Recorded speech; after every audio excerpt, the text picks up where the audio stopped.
Hi everyone, it's me, Tim. Today I want to talk about contracts, specifically the contracts you make with publishers to make games. And this is a response to TS7901 who asked, who said, I would like to hear more of the business side of your stories. So here we go. Now, let me put a big caveat at the beginning of this. Bear in mind, I don't think I'm a good businessman. I do not think that I particularly ran this side of Troika well, and not like the accounting, paying bills side, but the dealing with publishers and getting good contract side. So take a lot of this with a grain of salt, but also take it with from the view that I often think I learn more from failure than success, and I pretty much failed here. So I know some things to look out for. But anyway, let me start by talking about publishers. Publishers are not your enemy. I know a lot of you like to immediately take the employer bad, publisher bad, everything bad side. So let me just say, they're not your enemy. They are your partners. You are trying to make a product with them. However, they're not your friend. They're not, even though they may try to say things like, yeah, well, we're just friends here. Can't you just add this feature? Can't you just do this? They're not your enemy. They're not your friend. They're your business partners. As a business partner, they're trying to spend the least amount of money for the most amount of product. That just makes sense. You do that yourself when you shop. And if you look at a price, if you decide between two products based on price, you're doing it. So just bear in mind, though, that there are other things that should factor in, like quality and convenience. And these are things that should factor in to the contract. If they're coming to you because they know you're good at this particular genre of thing and they want a high quality game, or you already have an engine for this, you've already done a game similar to it, you have people already on staff that know how to do this, that's convenience. They should be paying for that. They should be paying for experience and for speed or whatever it is they're trying to ask for. So this, when you go back and forth with them, just know that other things should factor in other than price, money. Also, they will want to own everything. They want to own the code, the art, the entire intellectual property rights, future rights to things to be done with the IP if they don't own it, and I'll talk about that. So these are things you can negotiate. You can keep one and not the other, and these are things that you should try to do. One last thing about publisher before I move on from that, and I'll talk more about how to negotiate for things other than money.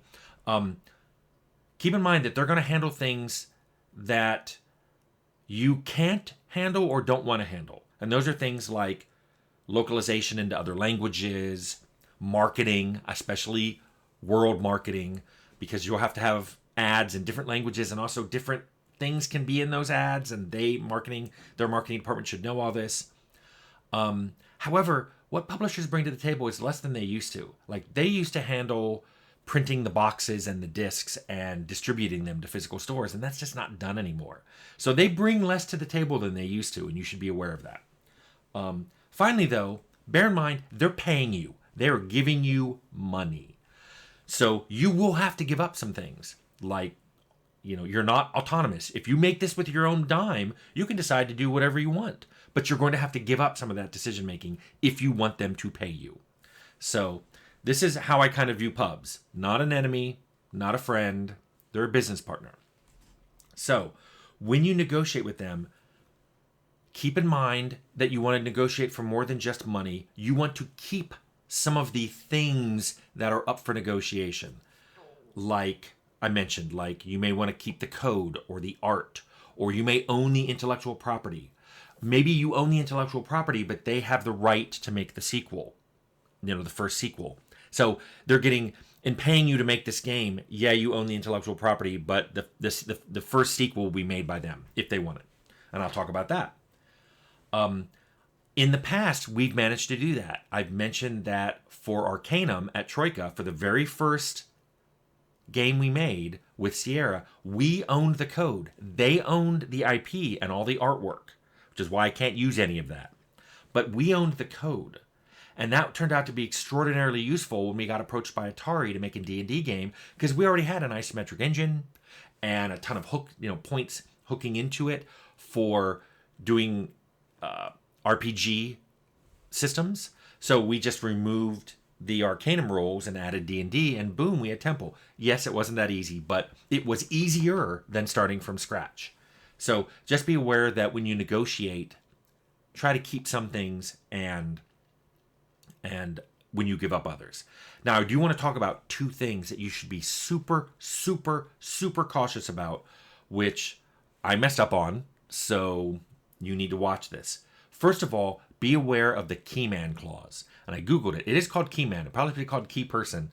But a Keyman Clause is a list of people by name that are required to be working on this project and only this project. This is not a non-compete clause, which is when you leave a company, they can keep you from working on something similar or for a competitor. This is basically a contract that says when you're working on this, this is all you're going to work on. Now,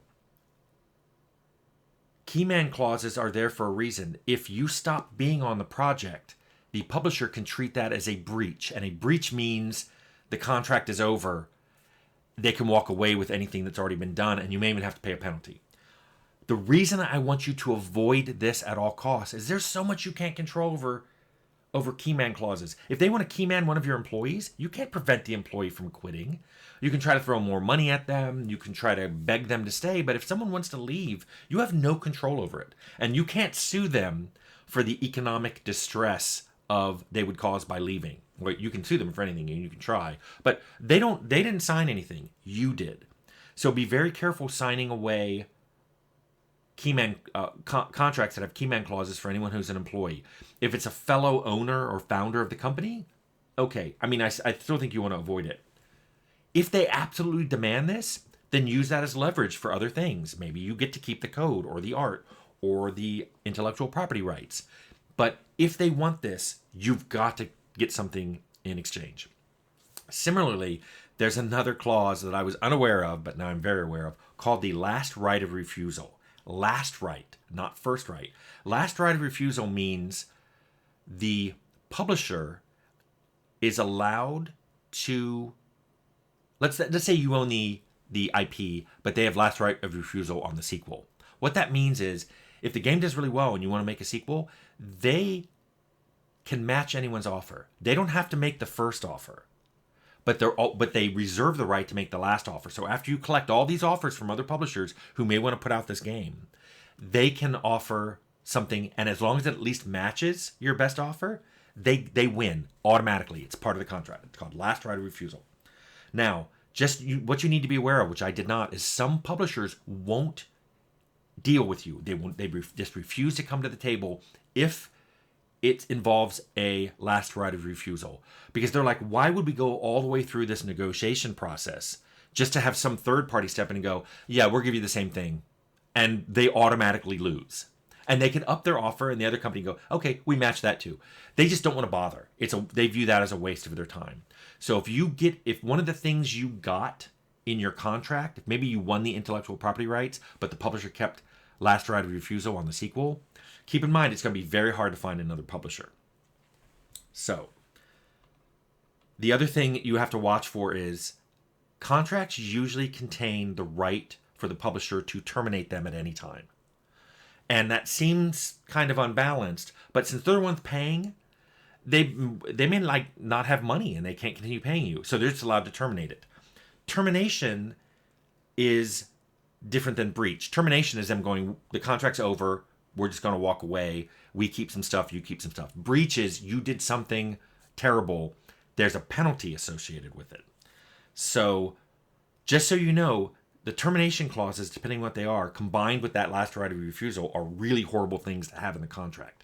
So try to add a penalty for them terminating without cause. So if they just run out of money or for whatever reason just decide we're not going to continue with this, make sure there's some termination clause. Like if they walk away, they have to pay you like the next 3 milestone in payment.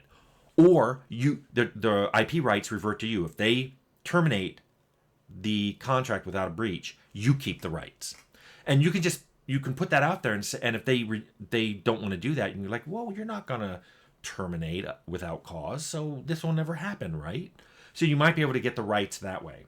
But let me just make sure that you understand, if there's a breach clause, and a breach clause is you do something that lets them terminate with cause, make sure that that breach clause is as objective as you can make it. Something like you delivered the milestone more than 10 days late.